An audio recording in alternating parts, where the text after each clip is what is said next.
মুক্তিযুদ্ধের সময় তো একটা দাসখত আমরা দিয়েছিলাম, সেটা হলো 7 দফা চুক্তি, যেটা যে 7 দফা চুক্তির মধ্য দিয়ে আমরা যেটা ভারতে হয়েছিল সেটা আপনার ভারতের সাথে 25 বছরের যেটা না 25 বছরের না, তাহলে 7 দফা একটা চুক্তি তারা করেছিল, এটা দিল্লিতে হয়েছিল। সেই চুক্তির মধ্যে দিয়ে সৈয়দ নজরুল ইসলাম করেছিল এবং সেই চুক্তির মধ্যে দিয়ে বাংলাদেশের কোনো সেনাবাহিনী থাকবে না, বাংলাদেশ কোনো আন্তর্জাতিক ক্ষেত্রে সৈয়দ নজরুল ইসলাম সাইন করেছিলেন।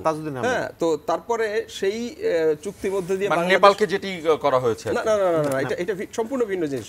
বাংলাদেশের কোনো ইন্ডিপেন্ডেন্ট পররাষ্ট্র নীতি থাকবে না, বাংলাদেশ বিদেশের সাথে কোনো বাণিজ্য করতে গেলে বাংলাদেশ যে কোনো অস্ত্র কিনবে ভারতের কাছ থেকে কিনবে, বা বিদেশ থেকে যদি অস্ত্র কিনতে চায় তাহলে ভারতের কাছ থেকে পারমিশন নিয়ে কিনবে।